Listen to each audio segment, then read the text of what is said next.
나눔가족 여러분 반갑습니다. 오늘 본문은 고넬료의 집에서 베드로가 설교할 때에 성령이 임하시는 사건입니다. 베드로는 고넬료의 집안에 모인 사람들을 향해서 입을 열어 복음 설교를 시작합니다.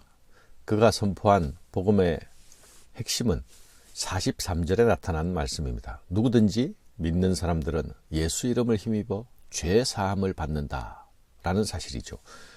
누구든지라는 말은 하나님께서 사람이나 인종이나 국가를 차별하지 않으시고 어떤 나라에 속한 사람이든지 관계없이 하나님을 경외하며 의를 행하는 자를 받으신다는 것입니다. 베드로가 입을 열어 말하되 내가 참으로 하나님은 사람의 외모를 보지 아니하시고 각 나라 중에 하나님을 경외하며 의를 행하는 사람들은 다 받으시는 줄 깨달았도다.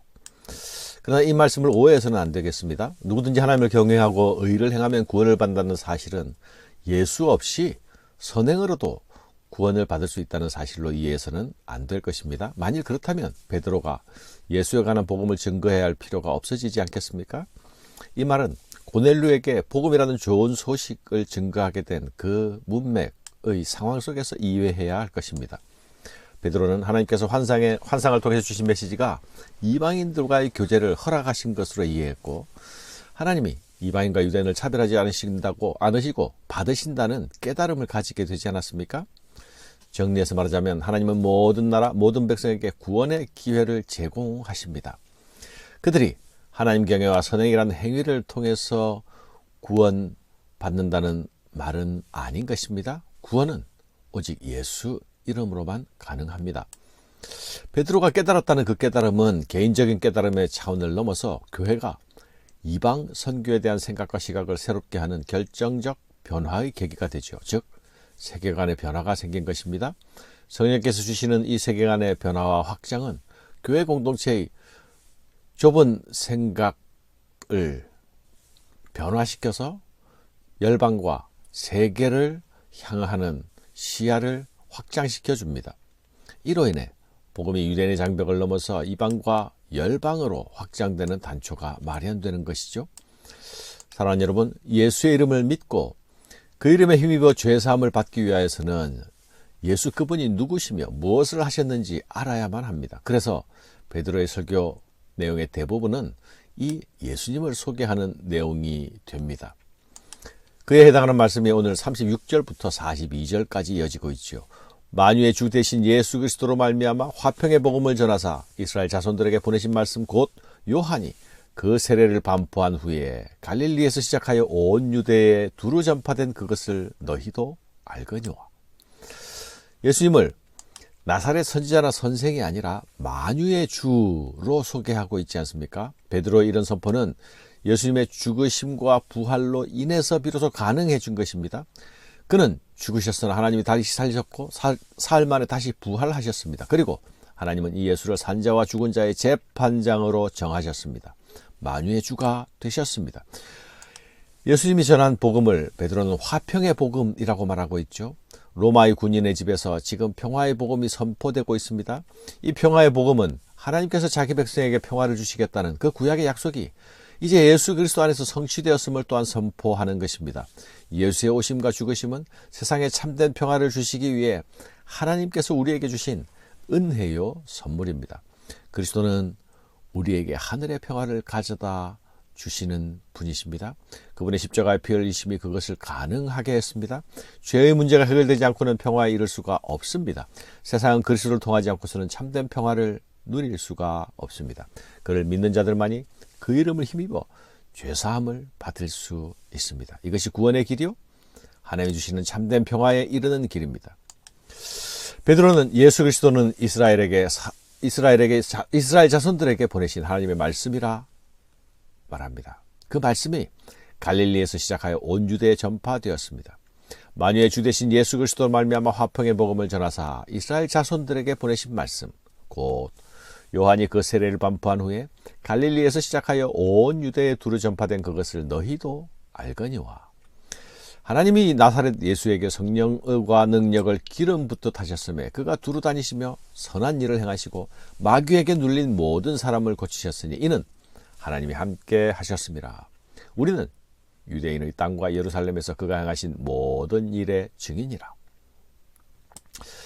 하나님이 이스라엘에게 보내신 말씀은 곧 예수님의 지상사역을 통해서 전파된 말씀입니다. 예수님의 가르침과 병자를 고치시고 귀신을 쫓아내신 모든 일들, 그 일을 보고 듣는 자들을 향해 하시는 하나님의 말씀입니다. 이것이 하나님의 말씀으로 나타나게 하시는 그 일을 위해서 하나님은 예수님에게 성령의 능력을 기름 붓듯 부어주셨습니다. 위로부터 임하는 능력을 부어주셨을 뿐만 아니라 하나님은 예수의 모든 사역에 또한 함께 하셨습니다. 베드로는 우리가 이 일의 증인이라고 말하고 있죠. 베드로가 증인이 될 수 있는 이유는 예수님의 지상사역을 함께 따라다니며 보았던 자이기 때문이 아닙니까? 그러나 베드로는 예수님의 죽으심과 부활의 증인이기도 합니다. 베드로가 증인이 될 수 있었던 이유는 그가 단순히 보았다는 사실에만 있지 않습니다. 그 이유에는 주님의 명령이 있었습니다. 예수님께서는 제자를 향해서 너희는 내 증인이 될 것이라고 말씀하셨죠. 그리고 베드로는 지금 그 사역을 감당하고 있습니다. 그가 증인으로서 증거해야 할 중요한 사실은 무엇입니까? 예수는 죽으셨고 그리고 하나님이 그를 다시 살리셨다는 십자가와 부활의 증인입니다. 예수님은 이를 위해 부활하신 후에 제자들을 만나 주셨습니다. 제자들과 함께 해 주셨습니다. 하나님이 이스라엘에게 주신 말씀으로서 예수 그리스도가 주신 메시지의 결정체가 무엇입니까? 그것은 예수님 자신의 죽음과 부활입니다. 예수님의 십자가와 부활 없이 예수님의 지상 사역만 가지고는 하나님이 주신 말씀의 핵심을 잘 드러낼 수가 없습니다. 예수님의 모든 가르치심들은 십자가와 부활의 빛 아래서 비추어 보아야 그 의미가 선명하게 드러나게 되는 것입니다. 부활하신 주님은 이제 산자와 죽은 자의 재판장이 되시고 세상을 위한 구원의 이름이 되십니다. 이것이 영원히 변치 않는 복음의 내용입니다. 이것이 시대를 초월하여 작동하는 유일한 복음입니다. 사랑하는 여러분, 이 예수 그리스도의 복음이 선포되는 자리에 성령 하나님이 찾아오십니다. 이미 하나님은 이 자리를 위하여서 부지런히 일하셨던 것을 우리는 알고 있습니다.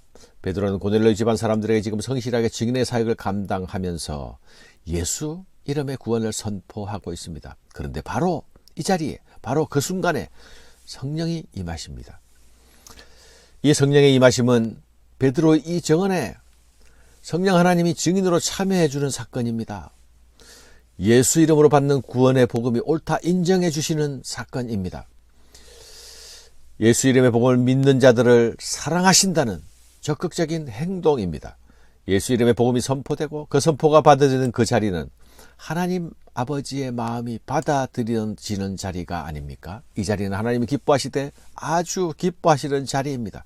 이 자리에 성령이 임하시는 사건, 그것은 돌아온 탕자, 돌아온 아들을 뜨거운 포옹으로 맞아주시는 바로 하나님 아버지의 사랑의 행동입니다. 사랑의 포옹입니다. 베드로의 설교 중에 성령이 모든 사람들에게 내려오시는 이 일은 하나님께서 그 현장, 그 공간, 그 사람들, 그 영혼들을 당신의 가슴으로 뜨겁게 포옹해 주시는 일입니다. 이것이 바로 우리가 사모해야 할 그림이기도 하지 않습니까? 감사합니다.